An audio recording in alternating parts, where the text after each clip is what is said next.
नमो नारायण। राधे राधे। श्री सीता जी के वनगमन की चर्चा में लोग नर नारी उदास हैं, सबके मन में चिंता है। जब सिया जी के साथ न्याय नहीं हो सका तो क्या राम जी किसी और के साथ कहेंगे? सत्य को जानते हुए प्रभु श्री राम ने माता जानकी जी को जंगल निकाल दिया। क्या भरोसा कि ये अब अयोध्या रहने लायक रह गई है? सारी प्रजा में इसकी चिंता है। भगवान कवि कहते हैं, कौशल के दरबार में भी जब निर्णय ऐसे असत्य चलेंगे, कौन सी शेष अदालत है जिसमें अब लोग अपील करेंगे। भाइयों छोड़ अयोध्या चलो, यहाँ न्याय बिना हम लोग मरेंगे, और न कोई रहेगा यहाँ, इस राज्य में केवल राम रहेंगे। कौशल का दरबार, जो न्याय और सत्य का चलता था, आज यहाँ भी असत्य का पल्ला भारी हो गया है। यहाँ के राजा राम सीता जी के बारे में सब कुछ जानते हैं। अब कौन सी अदालत है इस दुनिया में? कौन सा ऐसा देश है, कौन सा ऐसा राज्य है जहाँ न्याय होगा? यहाँ बिना न्याय हम लोग मरेंगे। राम जी को जो भी बहका देगा उसी बहकावे में आकर के केवल राम की मनमानी चलेगी, न्याय नीति कुछ नहीं रहेगा। ये भाइयों, चलो हम लोग अयोध्या छोड़ के यहाँ से चले जाएं। ले पग धूल शिला बनी नारी, ली पग धूल शिला बनी नारी, ये शायद कोई ये सत्य कथा है। और की नारी उबार रहे घर में, नहीं देखते कैसी व्यथा है। शीय सितीय को देते कलंक, न क्यों प्रभु का मन मर्म मथा है। सर्व समर्थ है राम निरंकुश, लोगों की ऐसी ही होती प्रथा है। कहते हैं शायद दंत कथा है, कोई सत्य बात नहीं है कि राम जी के चरणों की धूलि को लग करके अहिल्या जो पत्थर हुई थी, गौतम नारी शाप बश उपल देह धर धीर, चरण कमल रज चाहती करो कृपा रघुवीर। ये प्रसंग लगता है असत्य घटना है कि राम जी के चरणों को छू के पत्थर नारी बन गई। अरे अगर हुई भी तो लाखों की नारी को वार रहे हैं और अपनी सुंदर सी पत्नी जिसे अग्नि का फेरा लिया, जिसे जीत कर लाए स्वयंवर से, ऐसी पत्नी को कलंक देने में समर्थ हैं प्रभु, जबकि सारे मर्म को जानते हैं। सीता निष्कलंकिनी है। सर्वसमर्थ जो होता है उसकी यही दशा होती है। वो किसी के मान सम्मान की बात नहीं समझता, किसी के न्याय की बात नहीं समझता। ऐसा कार्य भगवान ने किया जो ये निरंकुश है, इन पर कोई अंकुश देने वाला नहीं है। तो ऐसी निकाली गई घर से महारानी हमारी, जो दूध की माखी, कौन सुने जन मानस का मत, व्यर्थ गई अब अग्नि की साखी। आओ चले हनुमान के सामने ही, जन बाणी ये जाएगी भाखी। लंका जलाए सिया के लिए, तो सिया के लिए करें अवध को राखी। कहते हैं आज मेरी महारानी, अवध की महारानी को जिस बहाती अवध के राज्य से निकाला गया है, यह क्या उचित है? महारानी को ऐसे निकाल दिया गया जैसे अनायास मक्खी दूध में पड़ जाती है तो दूध में से मक्खी को निकाल लोग फेंक देते हैं। कौन सारी बातें अग्नि को साक्षी बना करके, सीता प्रथम मनल महराखी, प्रकट कीन चाहे अंतर साखी। ऐसी सिया जी जो अग्नि में रही, अग्नि से बाहर आई, ऐसी सीता को भी जो अग्नि परीक्षा दी माँ जानकी ने, वो भी व्यर्थ चली गई। उस अग्नि परीक्षा कोई महत्व नहीं निकला। चलिए हम सभी लोग हनुमान जी के सामने कर देंगे, और चल के पूरी जनसभा, पूरी सेना, पूरी जनता चल के हनुमान जी के सामने कहेगी चिल्ला चिल्ला करके, हे हनुमान, जिस सीता की रक्षा के लिए तूने लंका को जला डाला, आज वही सीता की रक्षा करना शेष है। आज तुम्हें पूरी अवध को जलाना पड़ेगा, नहीं तो वो राम के साथ जो तूने लंका जलाई है वो कभी न्यायोचित नहीं कहे जाएगी। इसी सीता के लिए जलाया था ना, आज इसी सीता के लिए तुम्हें अवध को जलाना पड़ेगा। केवल लक्ष्मण से ही कहा, सबको यह हुक्म बता दिया होता। रीछ सुकंठ विभीषण को, हनुमान को भी तो पता दिया होता। लेना नहीं मत था उनसे तो, विजय ध्वजा भी फहरा लिया होता। वे सब साथी रहे रणभूमि के, जो कहते प्रभु ने किया होता। कहते हैं कल आपने लक्ष्मण से कहा कि सीता का वनगमन हो। हे राम, अगर आप मेरा मत था, आपकी मर्यादा थी, तो आपको चाहिए था प्रभु श्री राम कि आप धीरे से यह हुक्म सबको बता देते। ऋक्षराज जामंत को बताते कि सीता को निकाल रहे हैं, विभीषण को बता देते, जामंत जी को बताते, सुग्रीव को बताते, हनुमान जी को बता दिए होते सीता को मैं निकाल रहा हूँ, जिस सीता के लिए तुम लोग लड़ाई लड़के लाए हो उसी सीता को मैं इस बात पर निकाल दूंगा। अगर इन लोगों का मत नहीं लेना था तो धर्म की ध्वजा फहरा देते कि अब मैं किसी के नहीं सुनूंगा, जो चाहूँगा वो करूँगा। क्योंकि सभी साथी जो हैं तुम्हारे रणभूमि के हैं राम, ये रणभूमि के साथी हैं, तुम्हारा विरोध नहीं करते, आप जो कहते वही करते। इन लोगों को जना तो दिया होता राम। लक्ष्मण को जो लगी उस शक्ति को छाती के बीच पचा लिया होता, लाके सजीवन पर्वत से मरने से स्वयं ही बचा लिया होता। वायु तनय के सहारे बिना हरि को सब नाच नचा दिया होता, भूल न था उपकार तो युद्ध अकेली अकेला रचा लिया होता। अगर अकेले ही तूने सारा राम राज्य की कल्पना सोची, अकेले सब कुछ करने की बात आपने सोची, तो तुम्हारे भाई अनुज के छाती में जो बाण धंसा था उस बाण को पचा लिए होते, कुछ न होता। पर्वत सजीवन स्वयं लाए होते, उनको बचा लेते अपने भाई को, किसी सुखेन को नहीं बुलाना पड़ता। अगर तुम्हें वायुपुत्र पवन से भी, हनुमान से भी छुपाना था तो हे प्रभु श्री राम, शत्रु को अकेले नचा देते आप। इस उपकार को भूलना था युद्ध के बाद तो अकेले ही युद्ध कर लेते, समझ में आ जाता आपको। इतनी मंडली जाने क्या जरूरत थी, ये सारा निर्णय तुम्हें अकेले ही लेना था। तीन लोगों से मंथन क्यों किया? राम में अन्याय किया है आपने।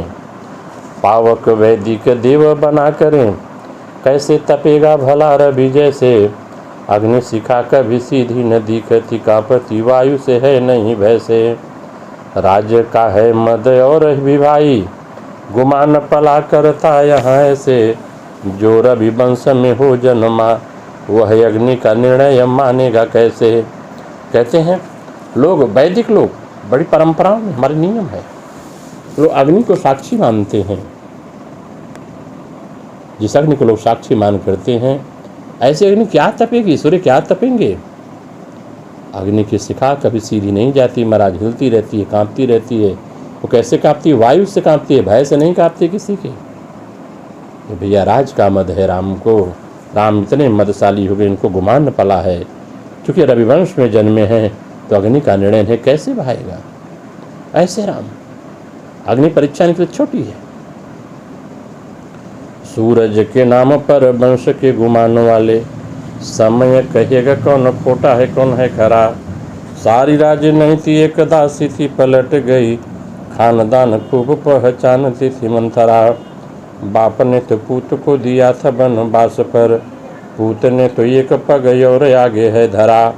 राम ने कलंकहीन नारी को निकालने की, रवि वंश में चलाई है नई परंपरा। कहते हैं हे सूर्य के नाम पर गुमान करने वाले राम, हे सूर्य वंश की पताका सहने वाले, समय इसका उत्तर देगा कौन खोटा है कौन नकली है कौन असली है। तुम तो उस वंश के हो राम जिस वंश को एक दासी समझ गई और उसने उसकी सारी राजनीति समझ गई और पलट दिया तुम्हारे इतिहास को। आपके बाप ने तो अपने बेटे को निकाला था, लेकिन आपने तो एक पग और आगे रख दिया है राम, एक पग और आगे रख दिया है। अपनी कलंकहीन नारी को निकाल दिया। सूर्यवंश में भी पुत्र निकाला गया था, पुत्र वधू नहीं, पत्नी नहीं निकाली गई थी। आज तूने वो भी करके दिखला दिया है राम, एक नई परंपरा पाल दी है अयोध्या में। राम लड़े नहीं रावण के संग, सीय वियोग विलाप लड़ा था। राघव के संग थे वरदान, दशानन लेकर साप लड़ा था। है भ्रम किंतु कि राम का बाण, अमोघ तथा दृढ़ चाप लड़ा था। सत्य उजागर हो न सका कि पतिव्रता का सुप्रताप लड़ा था। हे राम, आप रावण से नहीं लड़े थे, आप में कायरता है, आप पत्नी को नहीं रख सके। रावण संग आपका युद्ध नहीं हुआ था, माँ जानकी के वियोग का विलाप का युद्ध हुआ था। आपके साथ तो सारे वरदान थे, सारी देवी देवताओं की शक्ति थी। रावण तो श्राप से लड़ा था, उसके साथ केवल श्राप का ही सहारा था और कुछ नहीं था राम। और आप वरदान के साहिल ब्रह्म है कि राम के बाण ने चारों ओर अमोघ अस्त्र चलाए थे, दृढ़ चाप चलाया, रावण मारा गया। यह सत्य है। सत्य तो यह है कि पतिव्रता सीता का तेज लड़ा था, उस तेज से रावण पराजित हुआ है। नारी पतिव्रता तोरण में पति के लिए ढाल बनी हुई आती, बैरी भले ही विधाता रहे पर शक्ति कदापि नहीं चल पाती। अग्रिम है सतियों में शिवा, अग्रिम है सतियों में सिया, अहिवाती रही रहेगी यही बाती, ना विधि ना भी बुझा सकता मिथिलेश कुमारी की मांग की बाती। कहते मिथिलेश कुमारी की मांग की बाती जो सिंदूर है इसे विधाता भी नहीं मिटा सकते। जब जब पत्नी पतिव्रता पत्नी का तेज पति को युद्ध में ढाल की तरह मिलता है, बैरी भले भी नारायण क्यों न बन जाए, विधाता बन जाए, लेकिन कभी विधाता की शक्ति नहीं चल पाती पतिव्रता स्त्रियों के आगे। क्योंकि माँ जानकी जो सिया जी हैं ये सदा पतिव्रता हैं, अहिवाती हैं, अहिवात रहेंगी। विधि का विधान भी इनकी बाती को नहीं बुझा सकता। इनके मिथिलेश कुमारी की मांग की बाती औकात नहीं है किसी की जो वो मिटा सके। ये सती का तेज है, ये पतिव्रता नारी का तेज है। सांपयो छछुंदर की गति में अवध पड़ा, राम को उगल या निगल नहीं पाएगा। दिवस का हेर फेर कौन जानता था बंधु, राम राज्य में भी कभी यह दिन आएगा। सक्षम है हम सब चाहे जो भी करें, किंतु सोचता हूँ बाद में अवध पछताएगा। राम क्या है पूरे रघुवंश से निपट लेते, किंतु यह सब नहीं सिया को सुहाएगा। कहते हैं आज अवध की गति क्या है, आज सांप छछुंदर की गति हुई है, न लील सकते हैं न निगल सकते हैं। राम को कोई न उगल सकता है, न छोड़ सकता है, न त्याग सकता है। इस समय का फेर है बंधु। कौन जानता था राम राज्य में, जहाँ बैरु विहाय चरैया संगा का प्रसंग आता है, उस राज्य में श्री राजराजेश्वरी पट महिषी महारानी को ही निकाल दिया जाएगा। महाराज हम सभी सक्षम अयोध्यावासी चाहे जो कर लें, लेकिन एक दिन अवध पछताएगा। हम लोग आज नहीं चाहे तो राम नहीं रघुवंश से निपट सकते हैं, अयोध्यावासी सोचते हैं, लेकिन सिया जी को अच्छा नहीं लेगा।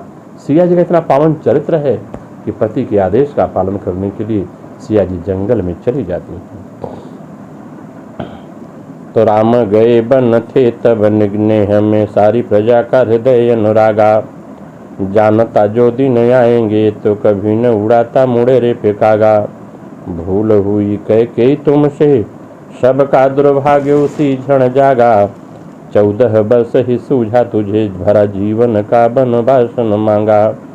कहते हैं जब भगवान राम बन गए थे, सारी अयोध्या एक साथ हो गई, अनुराग जग गया। लोग कौआ को मनौती मानते थे, आपको दूध भात खिलाऊंगे, राम जी का खबर सुनो, राम जी आएंगे। इस अवध का दुर्भाग्य उसी समय जागा जब कैकेयी कोई सूझा नहीं, केवल 14 वर्ष का राम के लिए वनवास मांगा। अगर राम का वनवास पूरे जीवन के लिए मांगा होता तो आज एक सती नारी का वन निष्कासन कभी नहीं होता। इसलिए यहाँ दुर्गति कर दी कैकेयी ने, अवध राज्य की केवल 14 वर्ष के लिए वनवास मांगा। क्या समझेगी विचारो सभी, हमको तो मुख्य मिथिलेश की जाया। कैसी प्रजा इस देश की है, कोई राम से पूछने भी नहीं आया। धन्य धरा मिथिला की सखे, जिसने सिय को निज गोद खिलाया। लालन कौशल भूमि को होए, अपराध बिना बन बीच पटाया। क्या समझेगी सिया, मिथिलेश कुमारी क्या समझेंगी, अयोध्यावासी सोचते हमारे विषय में क्या समझेंगी। वो मिथिलेश की जाया, वो जनक दुलारी, ये कैसी प्रजा है जो ये प्रजा एक छोटे से धोबी के कहने के बीच भी सत्य को कहने राम के सामने नहीं आई। एक प्रजा से सारी प्रजा डर रही है। कोई राम से प्रश्न नहीं किया, जब अग्नि साखी थी तो आपने ऐसा क्यों किया, कोई नहीं पूछा। धन्य है धरा मिथिला की, जिसने सिया जी को निज गोद में खिलाया है, अपनी में पाला पोसा, वो धरा। आज लानत है, लानत कौशल भूमि को है, लानत है इस कौशल भूमि को, धिक्कार है कौशल भूमि को कि बिना अपराध के उसे अपराधीन ठहराया गया सीता जी को और जंगल भेजा गया। आई ससुराल पति संग बन बीच गई, राजभोग त्याग हुई कंद मूल घास की। वन में विपत्ति पड़ी पिय के वियोग बस, रावण के बाग बनी व्रत उपवास की। अब जब सुख के दिवस बहुरे थे, तब राम की रजाय सुई है बनवास की। जब से है आई मिथिला से महारानी सी, कल से बेचारी एक रोटी नहीं खा सकी। कहते हैं धनुष भंग किया भगवान ने। सीता जी का दुर्भाग्य देखिए, इनके भाग्य में विधान ने क्या लिखा है। पति के संग आती हैं और आते ही वनवास हो जाता है। राज्य भोग, राज्य की महारानी है, राज्य का भोग त्याग करके सीता मैया कंद मूल घास फल फूल खाने लगी। वन में विपत्ति पड़ी, विपत्ति में वियोग पति का हुआ और जाके कहाँ रहती हैं, व्रत उपवास की मूर्ति बन जाती हैं रावण के जंगलों में। रावण के सुख वाटिका में जाके माँ जानकी रहती हैं। और जब आज सारे दुख झेल करके सुख के दिन आते हैं तो राम की रजायश, राम की आज्ञा का देखिए पालन करने के सिया जी को वनवास दिया गया है। जब से बेचारे की शादी हुई है, देखिए भाग्य सिया जी का एक रोटी कभी कल से नहीं खा सके। ऐसी महारानी है कि भाग्य में जो लिखा होता है।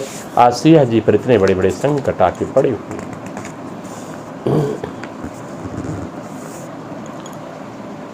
मिथिला कुमारी के सुना है पाँव भारी रहे, मिथिला कुमारी के सुना है पाँव भारी रहे। मन बीच राम सोच पाए नहीं परिणाम, बाप और पूत में है अंतर अपार भाई। दोनों ने किया है वैसा एक ही प्रकार काम, कैकेयी के बस होके राम को भी वश होके।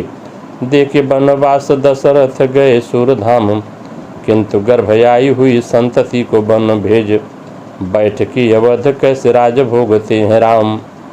कहते हैं कि सुना है जब सिया जी को निकाला गया है, वन निष्कासन हुआ है, उस समय का प्रसंग सोचिए। सीता जी के पांव भारी थे, गर्भवती थी। राम इस परिणाम को समझ नहीं सके, मन को रोक नहीं सके, क्या अनर्थ होने जा रहा है। ये भैया पिता पुत्र में कोई अंतर नहीं, चाहे राम हो चाहे दशरथ हो, दोनों ने एक ही काम किया है, कलंकित किया है। वो पत्नी के वश में, कैकेयी के वश में होकर राम को विवश किया है और वनवास करके सुरधाम चले गए। किंतु उनसे भी आगे राम निकले कि गर्भ में हुए बालक को ही वनवास दे डाला है और बैठ के राज भोग रहे। कैसे राज भोग सकते हैं ऐसे रामचंद्र जी, जिनकी संतति अभी गर्भ में पल रही है, उसको वनवास दे दिया है। राम प्रताप से गर्वित हैं हम, दास बना है सुरेश हमारा। भूतल पे कभी आया नहीं कोई, जैसा कि है अवधेश हमारा। किंतु है राम के राज सुखी सब, कैसे कहूँ सुखी देश हमारा। व्यर्थ अटरियाँ हैं जन में वन में, जब भावी नरेश हमारा। व्यर्थ अटारियाँ हैं जन में वन में, जब भावी नरेश हमारा। कह लगता है हम लोग राम के गर्व से गर्वित हैं कि राम मर्यादा हैं, इंद्र भी उनकी सेवा याचना करते हैं, इंद्र जिनकी सेवा शुश्रूषा करते हैं। ऐसा भूतल कोई राजा नहीं जैसे अवधेश कुमार आए, भगवान रामचंद्र जी आए। राम के राज्य में सब सुखी हैं। कैसे कहूँ वे देश सुखी है, जब ये अटारियाँ अट्टालिकाएँ अवध की अयोध्या की जो महलें हैं ये व्यर्थ हैं। जब आने वाला राजकुमार जो भावी नरेश अयोध्या का है, उसका जन्म जब जंगल में होगा, क्या बीतेगी उस माँ पर जो राजमहिषी है। जनक कुमारी के समान कौन पावन है, इस प्रश्न पर हम लोग अड़ जाएंगे। खींच लेंगे अपनी उनकी जबान, जो कहेगा कुछ कहाँ से उठी है बात, चलो लड़ जाएंगे। तपी हुई जानकी को जिसने कलंक दिया, पाप फल अंक प्रति अंक सड़ जाएंगे। क्षण क्षण को रह गलेगा बदन और तन, देख लेना कण कण कीड़े पड़ जाएंगे। जनक कुमारी के समान कौन पावन है। ऐसा पवित्र अगर कोई कहे कि अयोध्या में कोई है तो हम सभी मिल के लड़ जाएंगे, उसकी जबान खींच लेंगे, ऐसा अयोध्यावासी कहते हैं। जहाँ से बात उठेगी हम लोग लड़ लेंगे। ऐसा अयोध्या नरेश ने, भगवान श्री राम ने जानकी को अलंकित किया है। जिसने जिसने कलंकित किया, जिनका जिनका हाथ है, मैं कह रहा हूँ उसके पाप का फल, लोगों के अंग सड़ जाएंगे, और कोड़ कोड़ गिरेगा, पूरी गल जाएगी हड्डियाँ, शरीर गल जाएंगे, तन में कीड़े पड़ेंगे। जैसे पवित्र सिया को भी मन का निष्कासन करा दिया है। रानी वही पट रानी वही उनको बनवासिनी लोग कहेंगे। रानी वही पट रानी वही उसको बनवासिनी लोग कहेंगे। कोल की रातों के बालकों के अवधेश के बालक ताने सुनेंगे। ये सब निश्चय होगा भविष्य में, सोच सभी मिल कैसे सहेंगे, सोच सभी मिल कैसे सहेंगे। और क्रांति करेंगे विरोध में दंड के, राम के बाण से चाहे मरेंगे। वही रानी है, वही पटरानी है, ऐसा कहा गया है। लोग बनवासी कहेंगे भगवान के राजकुमारों को। कोल की रातों के बालकों की बात सुनेंगे, उनके साथ खेलेंगे। वे ताना मारेंगे, तुम्हारी मां कलंकनी है, निकाल दी गई। ये सब सोचो सिया जी कैसे सहेंगी। भले क्रांति करेंगे वो बालक, कितना क्रांति करेंगे, दाम दंड में भले उन बालकों की हत्या कर दें, वध कर दें, लेकिन राम का भी विरोध करेंगे। जिस दिन उनको पता चलेगा कि मेरी माता का वन में निष्कासन हुआ था, कि नाम नहीं जो न्याय का पक्ष उन नहीं लेते, जो न्याय का पक्ष उन्हें कभी संतति माफ नहीं करती है। दुख लोक में भी परलोक में भी गति उत्तम भी न कभी मिलती है। इसे हेतु यही मत है अपना, सुन लो मति मेरी यही कहती है। क्षण ऐसे भी आते हैं जीवन में, जब जीने से मौत भली लगती है। कहते हैं नहीं लेते जो न्याय का पक्ष, कभी संतान उन्हें माफ़ नहीं करती। दुख इस लोक में भी है, परलोक में भी है। लेकिन हम सबका मत यही है कि जीवन में ऐसे ऐसे प्रसंग आते हैं, ऐसी घटनाएं होती हैं जब जीने से अच्छा मौत लगने लगती है। लेकिन हे राम, तूने कलंकित किया है। अन्न तो दूर रहा मन है करता, न पिए इस राज में पानी। अन्न तो दूर रहा मन है करता, न पिए इस राज में पानी। आओ चले हम लोग वहीं पर, छोड़ी गई है जहाँ वह रानी। जंगल काटेंगे तोड़ेंगे पत्थर, छाएंगे छोपेंगे छप्पर छानी। एक नई राजधानी बसाएंगे, राज करेगी सिया महारानी। कहते हैं न तो दूर रहा, अयोध्यावासी कहते हैं इस राज्य का पानी पीना भी मेरे लिए दुर्भाग्यपूर्ण है। चलिए हम लोग यहाँ से चलें और वहीं जंगल में चले जहाँ सिया जी को छोड़ आए हैं लखन जी। वहाँ चल के हम लोग जंगल काटेंगे, पत्थर तोड़ेंगे, छप्पर छाएंगे, एक नई राजधानी बसाएंगे जंगल में, और वहाँ राज्य करेगी। यहाँ राम जी राज्य करेंगे तो वहाँ पर सिया महारानी राज्य करेंगी। चलो हम लोग ऐसा सोच करके, प्रजा आह्लादित है, रोती है प्रजा। हम सब सेवक बनेंगे बिन वेतन के, बैठ महारानी बस हुकुम चलाएगी। सुख संपदा सभी परिश्रम से पाट देंगे, राजभोग करेगी न कंदमूल खाएगी। राजदूत आएंगे तो मंत्रियों से बात होगी, किसी से भी सिए कभी मिलने न जाएगी। किंतु यदि राम खुद आ गए संजोग से, तो देख लेना कोई अनहोनी घट जाएगी। कहते हम सब सेवक बनेंगे बिना वेतन के, माँ से कुछ नहीं लेंगे। महारानी सिया जो आदेश करेगी वही हम सब पालन करेंगे। इतना परिश्रम करेंगे कि राज्य को सुख संपदा से भर देंगे। महारानी राजभोग भोगेगी, सुख संपदा, कंदमूल नहीं खाएगी। राजदूत अगर आएंगे किसी देश के मिलने के लिए तो मंत्रियों से बात होगी, महारानी सिया कभी मिलने नहीं जाएगी उनसे। लेकिन हाँ, एक बात याद रखना, अगर राम आ गए मिलने के लिए तो सच कहता हूँ, हम अयोध्यावासी कहते हैं, देख लेना एक दिन जो हम वीर लोग हैं, जो माँ के भक्त हैं, जो माँ को चाहने वाले हैं अयोध्या के, कहते हैं अनहोनी घट जाएगी उस दिन।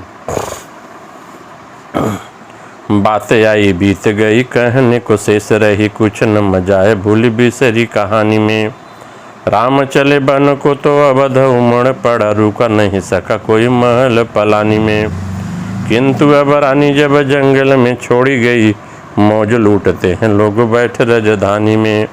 भूल गए माई का दुलार रे कपूत सब, डूब नहीं मरे उल्लू चुल्लू भर पानी में। कहते हैं बात हो गई, बात गई, रात गई, बात गई, कुछ शेष नहीं है, कुछ मज़ा नहीं है कहने में नया पुराना।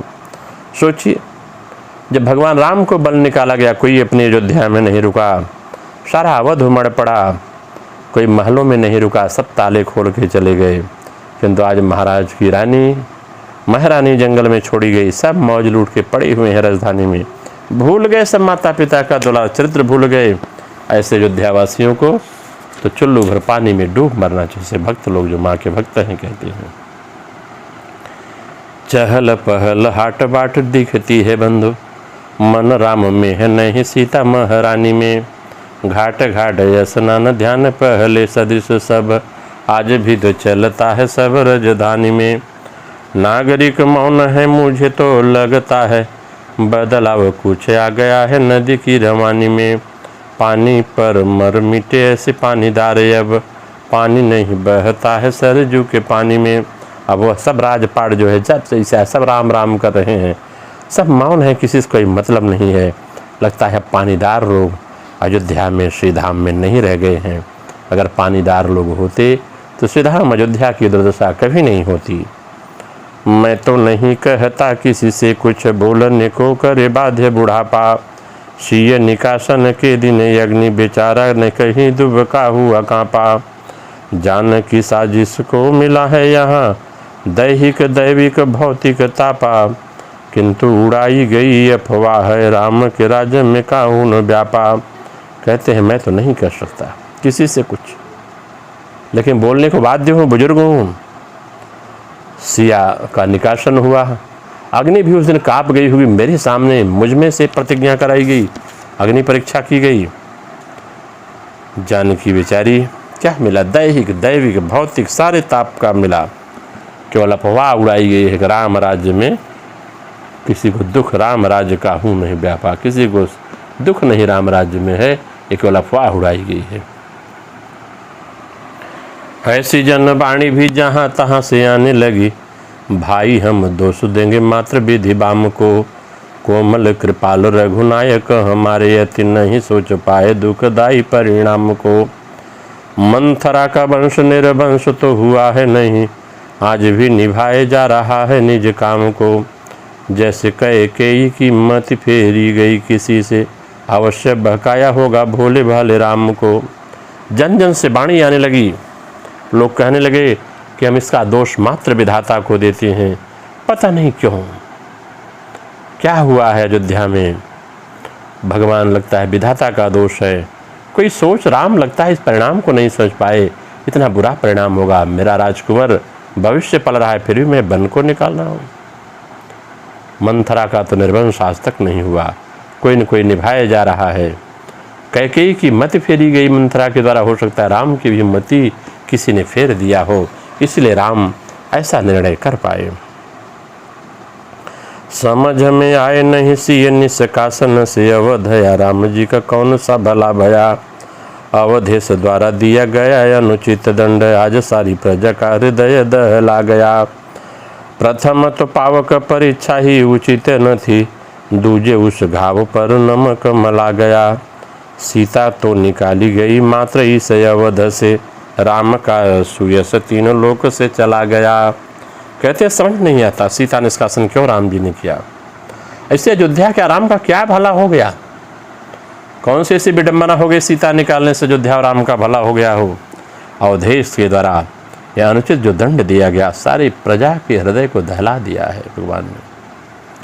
पहली तो परीक्षा उचित नहीं थी जो अग्नि परीक्षा लिया भगवान ने, और दूसरी सिया जी को घाव पे नमक मला जा रहा है।